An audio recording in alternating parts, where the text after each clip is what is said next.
5বারের বিশ্বকাপ জয়ী দল Brazil 2026 football বিশ্বকাপের প্রথম ম্যাচে মাঠে নামবে মরক্কোর বিপক্ষে। আর এর মাধ্যমেই শুরু হয়ে যাবে ব্রাজিলের হেক্সা শিরোপা জয়ের মিশন। আর সেজন্যই আনচেলত্তি বিল্ড আপ করছেন দল। কিন্তু কিভাবে জানেন? একটা সময় ব্রাজিলের খেলা মানেই যোগবনিত, যেখানে সাম্বার তালে খেলা হতো সুন্দর ফুটবল, বলের দখল আর প্রতিপক্ষকে চেপে ধরে খেলা। কিন্তু 2026 ফুটবল বিশ্বকাপের আগে কার্লো আনচেলত্তি যেন সেই পরিচিত ব্রাজিলকে একটু একটু করে বদলে দিয়েছেন।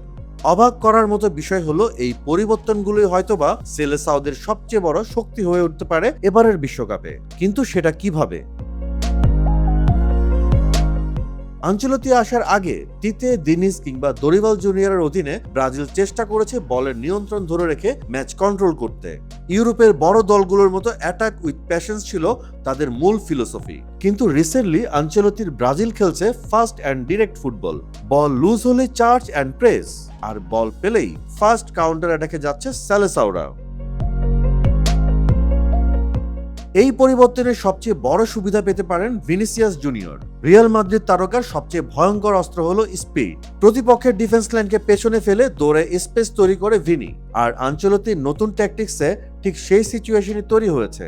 4-2-4 বা 4-2-2-2 ফরমেশনে ভিনি সামনে খেলেছেন, ফলে তাকে আর ডিফেন্সে অতিরিক্ত দায়িত্ব নিতে হচ্ছে না, বরং তিনি পুরো শক্তিটা ব্যবহার করতে পারছেন অ্যাটাকে। তার সঙ্গে ম্যাথিয়াস কুনহার জুটি বিশেষভাবে গুরুত্বপূর্ণ হতে পারে ব্রাজিলের জন্য। কুনহা নিচে নেমে বল রিসিভ করতে পারেন, আবার থ্রু বলও দিতে পারেন, ফলে ভিনির জন্য তৈরি হতে পারে দৌড়ের স্পেস। শুধু ভিনিই না, রাফিনা, মার্টিনেলি কিংবা অ্যান্দ্রিগো এই ধরনের ফাস্ট ফরওয়ার্ড ফুটবলের জন্য আদর্শ। মিডফিল্ডেও ক্যাসিমেরো আর ব্রুনো গুইমারেজদের মতো খেলোয়াড়রা প্রতিপক্ষের উপর চাপ সৃষ্টি করে দ্রুত বল রিকভার করতে পারেন। অর্থাৎ পুরো ব্রাজিল দলটাই এখন আরো আক্রমণাত্মক এবং আরো শক্তিশালী ট্রানজিশন ফুটবলের দিকে ঝুঁকছে। অবশ্যই এই সিস্টেমের রিস্কও আছে। দ্রুত আক্রমণ করার চেষ্টা মানেই ডিফেন্সে ফাঁকা জায়গা তৈরি হওয়া। শক্তিশালী প্রতিপক্ষের বিরুদ্ধে সেটি বিপজ্জনক হতে পারে।